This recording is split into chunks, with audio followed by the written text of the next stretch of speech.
नमस्ते दोस्तों, मैं प्रवीण पुरोहित। अपन पढ़ रहे थे जूनियर अकाउंटेंट और उसमें लेखा शास्त्र सब्जेक्ट।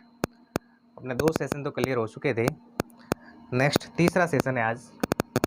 अपन पढ़ रहे हैं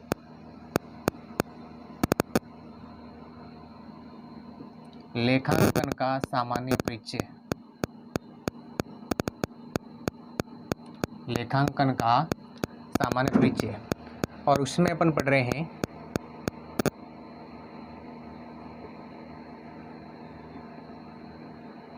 उपयोगकर्ता। आज आपके टॉपिक रहेगा उपयोगकर्ता। ये उपयोगकर्ता कौन से होते हैं? सूचनाओं के उपयोगकर्ता।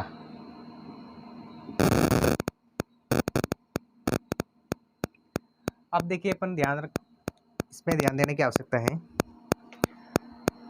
सूचनाओं के उपयोगकर्ता कौन से होते हैं? सबसे पहले तो लेखांकन कार्य किया जाता है। वर्ष के अंत में अंतिम खाते बनाए जाते हैं, फिर उसका सारांश निकाला जाता है और फिर उसके बाद में जो इन्फॉर्मेशन अपने प्राप्त होती है वो अपन जो अपने हितकर है, पक्षकार है, उन तक पहुंचाया जाता है। अब इसमें सूचनाओं के उपयोगकर्ता कौन कौन से होते हैं? जैसे कि निवेशक हैं, जो आपकी संस्था में निवेश करना चाहते हैं। उसके बाद में जैसे कि समाज है, सरकार है, ये सब क्या है? उपयोगकर्ता है।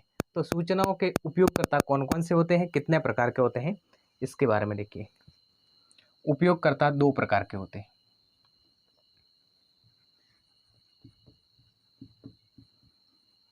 आंतरिक उपयोगकर्ता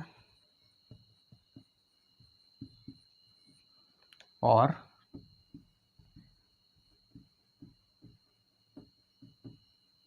बाह्य उपयोगकर्ता। आंतरिक उपयोगकर्ता और बाह्य उपयोगकर्ता। अब देखिए, आंतरिक उपयोगकर्ता में कौन कौन से आते हैं। आंतरिक उपयोगकर्ता में एक आते हैं प्रबंधक, जो संस्था के अंदर कार्य करते हैं और उस सूचना का उपयोग करते हैं। एक होता है प्रबंधक, एक होता है स्वामी और कर्मचारी। ये आंतरिक उपयोगकर्ता के अंतर्गत आते हैं। प्रबंधक, स्वामी और कर्मचारी, मैनेजर, ऑनर एंड एम्प्लॉय। बाह्य उपयोगकर्ता में अन्य सभी जो पक्षकार हैं, जो सूचनाओं का उपयोग करते हैं, वो सब बाह्य में आ जाएंगे। जैसे कि समाज, सरकार, बैंक, निवेशक, अन्य आर्थिक संस्थाएं,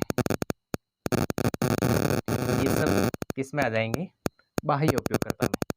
आंतरिक उपयोगकर्ता में केवल 3 ही होते हैं, मैनेजर होते हैं, ऑनर होते हैं और एम्प्लॉय होते हैं। ठीक है। बाह्य उपयोगकर्ता में समाज है, सरकार है, बैंक है, निवेशक है, अन्य आर्थिक संस्थाएं हैं, या फिर जो आपके व्यवसाय के अंदर जो हित रखते हैं, वो सब बाह्य पक्षकार हो जाएंगे। ठीक है। यानी सूचनाओं के उपयोगकर्ता 2 प्रकार के होते हैं, आंतरिक और बाह्य।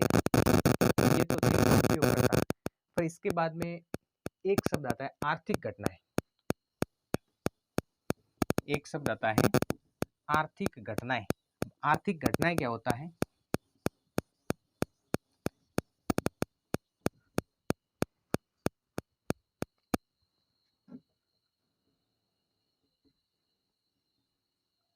आर्थिक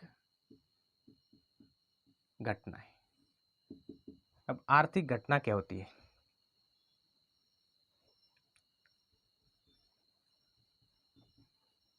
व्यवसाय में जो वित्तीय प्रकृति के लेन देन होते हैं,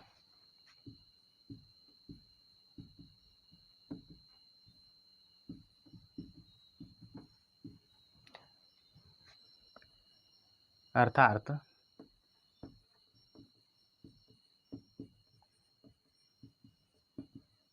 दो इकाइयों के मध्य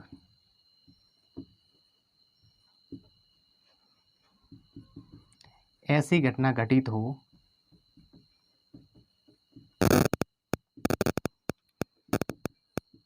जिनका कोई मौद्रिक मूल्य हो। दो इकाइयों के मध्य ऐसी घटना घटित हो जिनका कोई मौद्रिक मूल्य हो, उसे अपन क्या कहते हैं? आर्थिक घटना कहते हैं। उसे अपन आर्थिक घटना कहते हैं।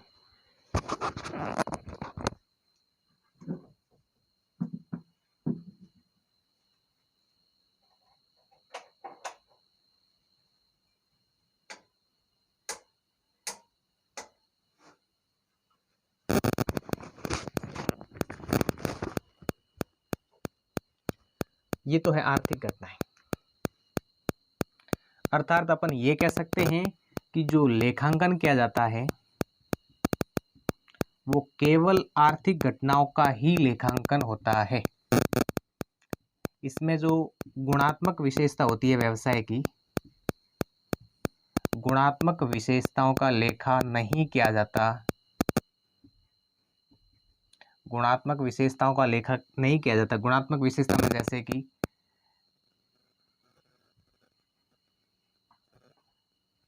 मैनेजर की ईमानदारी। मैनेजर की ईमानदारी क्या है? गुणात्मक विशेषता है। मैनेजर की ईमानदारी क्या है? गुणात्मक विशेषता है।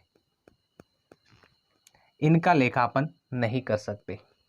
ठीक है, ये थी आर्थिक घटना। आर्थिक घटना क्या होती है? दो इकाइयों के मध्य, दो इकाई का अर्थ होता है दो संस्थाएं या दो व्यवसाय, दो संस्थाओं के मध्य ऐसी घटना घटित हो जिनका कोई मौद्रिक मूल्य हो, यानी जिसको मूल्य में परिवर्तित किया जा सकता है, तो उसी को अपन बोलते हैं आर्थिक घटनाएं। यानी लेखांकन में केवल आर्थिक घटनाओं का लेन देन होता है, गुणात्मक विशेषता का कोई लेन देन नहीं होता है। अब लेखांकन की गुणात्मक विशेषता कौन कौन सी है? लेखांकन की गुणात्मक विशेषताएं।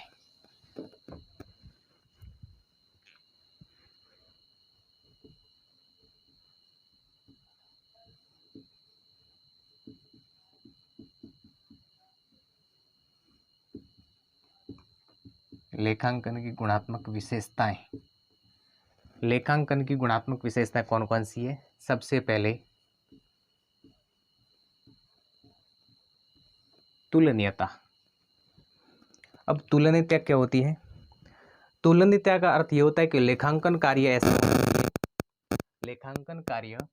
ऐसा होना चाहिए जिससे अपन एक संस्था से दूसरी संस्था की, एक वित्तीय वर्ष से दूसरे वित्तीय वर्ष की, और संस्था में जो कोई बड़ी इकाई होती है व्यवसाय की, उसमें एक विभाग से दूसरे विभाग की अपन क्या कर सकते हैं?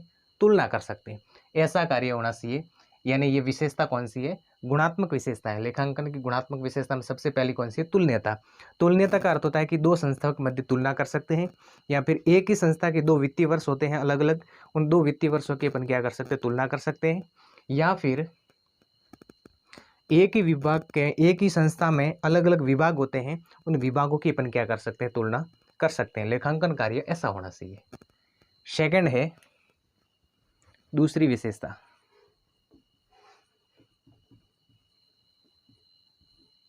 बोध। देखिए, दूसरी विशेषता है बोधगम्यता।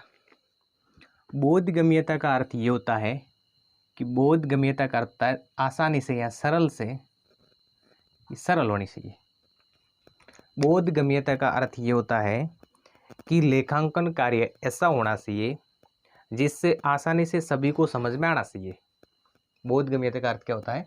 कि लेखांकन कार्य ऐसा होना चाहिए जिससे आसानी से समझ में आना चाहिए। जो भी पक्षकार है, उपयोग करता है, उनको आसानी से ये समझ में आना चाहिए। ठीक है, नेक्स्ट तीसरी विशेषता,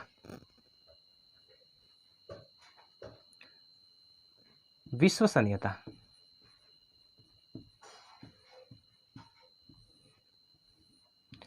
विश्वसनीयता का अर्थ ये होता है कि लेखांकन कार्य ऐसा होना चाहिए जिससे सभी पक्षकारों को विश्वास होना चाहिए उस कार्य पे। लेखांकन कार्य ऐसा होना चाहिए जिस पर सभी पक्षकारों को विश्वास होना चाहिए, इसको बोलते हैं विश्वसनीयता।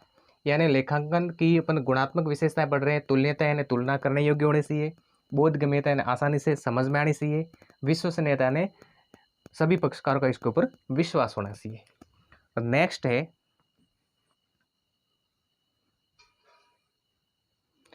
विश्वसनीयता और प्रासंगिकता।